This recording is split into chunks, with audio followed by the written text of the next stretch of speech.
My dad fired me to promote my brother, so I took the company's biggest client with me. The strangest thing about being betrayed by your father is that you see it coming, and you let it happen anyway. Because some part of you still believes love is bigger than ambition. Some part of you still thinks family means something at the negotiating table. I was wrong. But I was only wrong once. My name doesn't matter. What matters is what I built. What matters is what they took. And what matters most of all is what happened after. I spent 9 years at Hartwell Associates. 9 years. Not as a favor. Not because my last name opened a door that stayed open. I earned every floor of that building. I started as a junior account manager at 23, fresh out of a master's program, carrying a laptop bag that cost more than my first paycheck. My father, Gerald Hartwell, ran the firm. 41 employees, mid-size consultancy, solid reputation in financial services and corporate restructuring. He hired me the same way he hired everyone else. Application, interview, probation period. Or so I thought. What I didn't know then, what I would come to understand with quiet, terrible clarity, is that there's a difference between being let in and being welcomed. My father let me in. He never welcomed me. Not really. There was always a version of warmth that stopped just short of full. Compliments that came with small asterisks. Introductions at client dinners where he'd say, "This is my daughter. She handles mid-level accounts," even after I was running 3 of our top 5. I noticed. I always noticed. I just filed it away. That's what emotionally intelligent women do in rooms full of men who underestimate them. We file. We remember. We wait. Marcus joined the company 6 years ago. My brother, younger by 4 years, easier by a lifetime. He had our father's jaw and our mother's smile, and absolutely none of either one's discipline. He'd done 2 years at a regional college, dropped a marketing certification halfway through, and spent 3 years doing brand consulting, which as far as I could tell meant managing a friend's food truck Instagram account. He walked into Hartwell Associates with a lanyard and a corner office confidence that I had spent nearly a decade earning. Dad gave him the title of Director of Client Relations. I was a senior account manager. I remember the day the org chart was updated. I was in a client meeting when my phone buzzed, an internal email. "Please welcome Marcus Hartwell to the team." I read it twice. Folded my phone face down on the table, smiled at the clients across from me, and said, "Sorry about that." Now, where were we? Where were we? Right. We were in the middle of me holding everything together while my father rewrote the architecture of the company around a son who'd never closed a deal in his life. Here's what nobody tells you about professional betrayal. It doesn't arrive as a single moment. It's a slow accumulation. Small slights that are each individually deniable. A meeting you weren't copied on. A client introduction that went to Marcus instead of you. A strategy session where your ideas were received with polite silence, and then repeated back by your brother 20 minutes later, and met with genuine enthusiasm. I watched that happen in real time. I watched my father's face light up at Marcus's voice in a way it never did at mine. I didn't flinch. I picked up my pen. I wrote down exactly what was said, and exactly who said it first. I had been doing that for years, actually. Keeping records. Not out of paranoia, out of precision. I have a habit of documentation that my colleagues always find faintly amusing. Detailed meeting notes, email threads saved to personal folders, client correspondence archived by date, by project, by outcome. I was meticulous in a way that looked like perfectionism. It was more than that. It was instinct. The account that changed everything was Delacroix Capital. Delacroix was our white whale, a private equity firm managing just over $4 billion in assets, looking to restructure their operational consulting model. They'd been in talks with 3 firms for 8 months. I was the one who found the opening. A former classmate from my master's program, Simone, had moved into a director role there. She reached out. I cultivated it. 12 weeks of calls, of lunches, of carefully constructed proposals. I rebuilt our pitch from the ground up, specifically for their risk appetite and organizational culture. I knew their CFO's priorities. I knew their board's pain points. I had mapped every stakeholder in that building, and I understood exactly what they needed to hear and in what order. We signed them. Delacroix Capital. 800,000 annually. Our largest single client by 40%. My father shook my hand at the office celebration. Well done, he said. 2 words. Firm handshake. The same tone he used when I passed my driver's test. Marcus got a mention in the client announcement as the relationship lead going forward. I stood in the break room after everyone left, and I drank my coffee, and I thought, okay, so that's how this works. The firing happened on a Tuesday. I'd been summoned to my father's office at 9 a.m., which was unusual. The early hour was the first signal. The closed blinds were the second. The presence of our HR director, a woman named Brenda who looked like she wanted to be somewhere, anywhere, was the third. I sat down. I crossed my ankles. I set my hands in my lap. I didn't fidget. I never fidget. My father told me the company was restructuring, that a new leadership model required consolidating account management under a single executive director, that they had determined Marcus was the right fit for that elevated role, that my position was being eliminated. He said it clearly, professionally, as if he had practiced. He probably had. He offered me 3 months severance, use of the company's outplacement service, a letter of recommendation.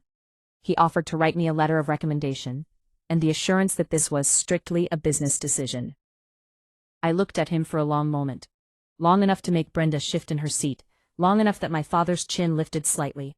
A tell I'd known since childhood, the thing his face did when he was preparing for a fight. I did not give him one. I understand, I said.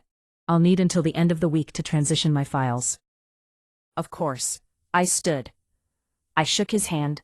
I nodded to Brenda.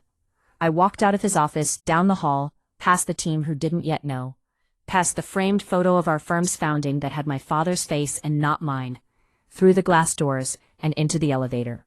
The doors closed, and I smiled. Not because I was fine. I wasn't fine. There was something cracking open behind my sternum, something old and quiet and devastating, a grief I couldn't name yet, because naming it would mean stopping, and I could not afford to stop. I smiled because I had known this was coming. I had known, and I had spent the last 4 months making sure that when it did, I would already be 3 moves ahead. Simone and I had been having coffee for months, friendly, regular, professional coffee. She knew I was exceptional at my job. She had watched me close Delacroix from the inside. And 6 weeks before my father called me into that office, with the closed blinds and Brenda's apologetic posture, Simone had asked me, very quietly, over a cortado at the cafe, 3 blocks from our office, if you were ever looking for a change, would you consider building something new? I had set down my cup. I had looked at her. I had smiled. I said, tell me more. And she did. By the time my father shook my hand and thanked me for my service, I already had a signed offer letter in my personal email. Senior partner, client strategy, at a boutique firm Simone's investor group was backing.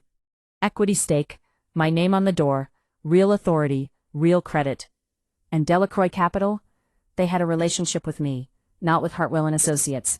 My father just didn't know that yet. There is a particular kind of power that belongs only to people who have learned to wait. Not passive waiting.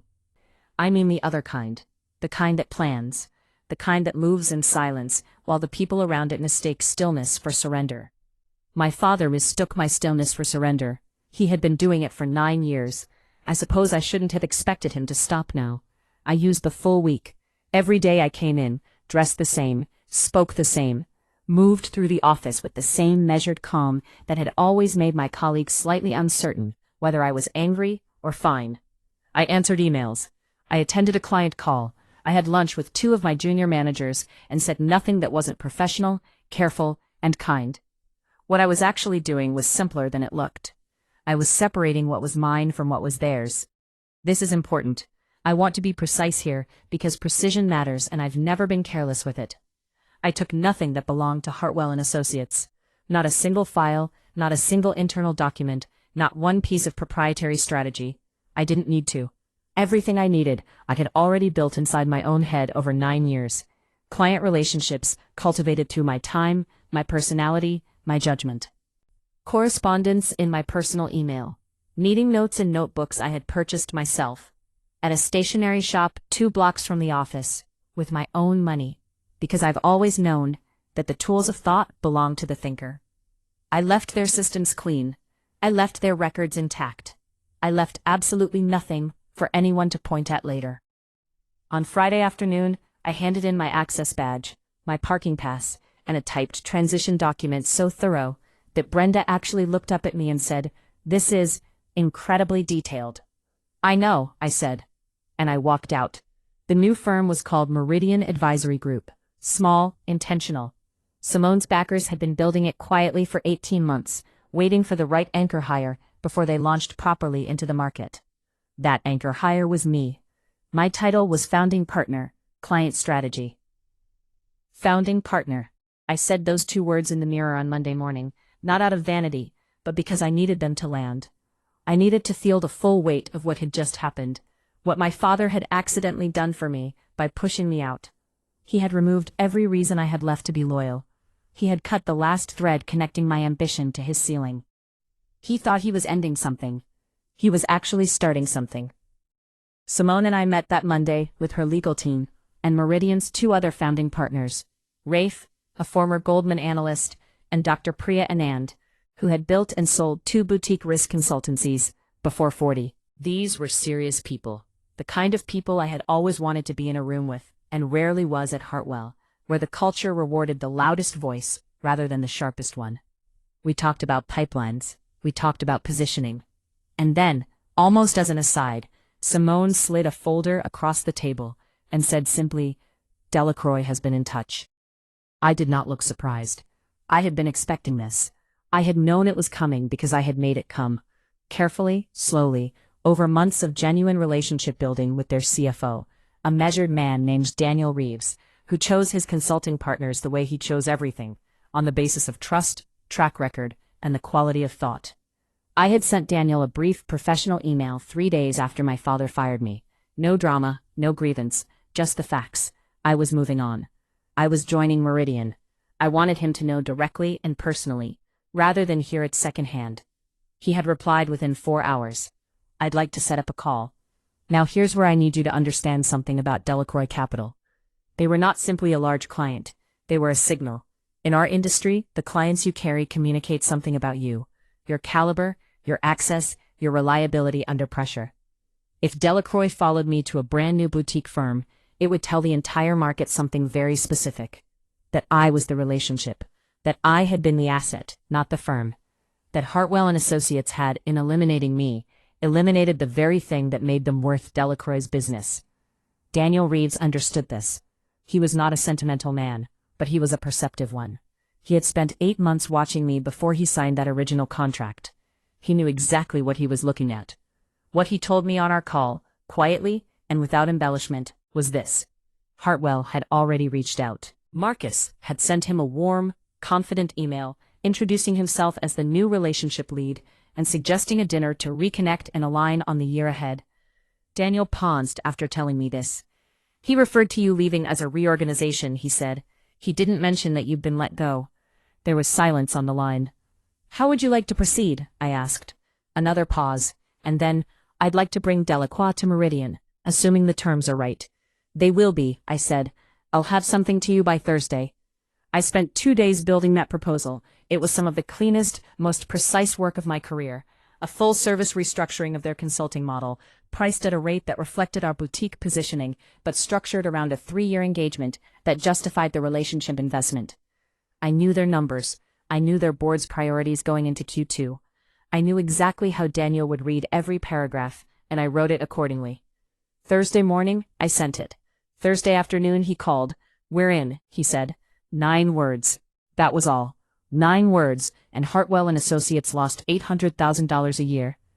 I want to tell you about the moment my father found out, not because I savored it, I'll come back to that, but because it matters to the story. It matters to understand what this was really about. He called me on a Wednesday morning, about 3 weeks after my last day.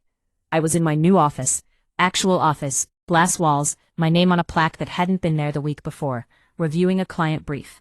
My phone buzzed on the desk, his name on the screen. I looked at it for exactly 4 rings. Then I answered. "Hi, Dad." His voice was controlled. My father has always been controlled. That's where I got it, actually. The composure, the the careful management of affect in professional situations. We are more alike than either of us ever admitted. The difference is that he uses it to protect his pride. I use it to protect my strategy. I just got off the phone with Daniel Reeves, he said. I said. Which is not a word, but it bought me the silence I needed to hear his next sentence clearly. He's moving Delacroix to your new firm. Yes, I said, he is. A pause. And in that pause, I heard everything. The recalculation. The shock was managed in real time. The particular silence of a man who has just realized that the person he underestimated was, in fact, the load-bearing wall. You knew this would happen, he said. And here's the thing. He wasn't accusing me. His voice didn't have anger in it, not exactly. What it had was something rarer and more uncomfortable. Recognition, like a man looking at a chessboard and finally seeing the game that had been played around him. I knew what the relationship was, I said carefully. I didn't manufacture the outcome, Dad. I built trust. The client followed the trust? Another pause. The firm is going to feel this, he said. I know. He said nothing for a moment. Then, Marcus is going to have a hard year. And I don't know why that sentence hit me the way it did. Not with guilt. I had moved past guilt weeks ago, left it behind in that elevator, with a smile I couldn't explain yet. But with something cleaner and harder and more honest, a kind of sad clarity. Marcus was never ready, I said. You knew that, I knew that. The difference is that you decided it didn't matter. He didn't answer. Which was its own kind of answer. I have a meeting, I said. Take care of yourself. And I ended the call. Looked out through the glass wall of my office at the small, serious, carefully chosen team Simone and I were building. Rafe at his desk, Priya on a call, one hand moving in the air as she made a point. A junior analyst who reminded me of myself at 23, head bent over a laptop, working something out. I felt it then, not triumph, not the cinematic swell of revenge I'd imagined in quieter moments. Something quieter than that, and more permanent. Relief. The kind that comes when you are finally exactly where your abilities were always meant to take you, and the only thing that had been in the way was someone else's fear of watching you get there. By the end of that fiscal year, Meridian Advisory Group had signed 4 clients. 2 came through our network. 1 came through Priya's reputation in risk management. And 1, the largest, the one that set the tone for everything that followed, was Delacroix Capital. Hartwell Associates had a rough 18 months. I know this not because I watched closely, but because the industry is small and word travels. Marcus lasted 14 months in the elevated role, before my father quietly restructured, and brought in an outside hire to manage the accounts Marcus had fumbled. The irony of that word, restructured, was not lost on me. My father and I did not speak for almost 8 months after that phone call. When we did, at my grandmother's birthday dinner of all places, over a table too small for the silence between us, he looked at me differently, not warmly, not with apology. My father is not a man who apologizes. But he looked at me like he finally saw me, fully, without the comfortable softening lens of she'll be fine, she can handle it, she doesn't need what the boys need. He saw me the way Daniel Reeves had seen me, the way Simone had seen me, the way I had seen myself for years, patiently, in the early mornings before the office filled, while I built something in the margins of a company that would never give me credit for it. He held it in my direction, barely. The smallest gesture, the closest thing to acknowledgement I was likely to ever receive, was from Gerald Hartwell. I held mine up in return. We did not toast, we did not speak. We simply acknowledged each other, across a dinner table, as 2 people who understood power in the same language. It was enough. It was more than enough. Because here's what I know now, on the other side of it all. In the office with my name on the door, and a client list that surprised even me. He didn't make me. Thinking he could break me, didn't break me. Giving everything to my brother, the title, the access, the visibility, the inheritance of a company I had quietly built from within. None of that broke me. What it did was simpler and stranger and ultimately more useful. It set me free, and freedom, it turns out, is a far more dangerous thing than loyalty ever was. He should have known that.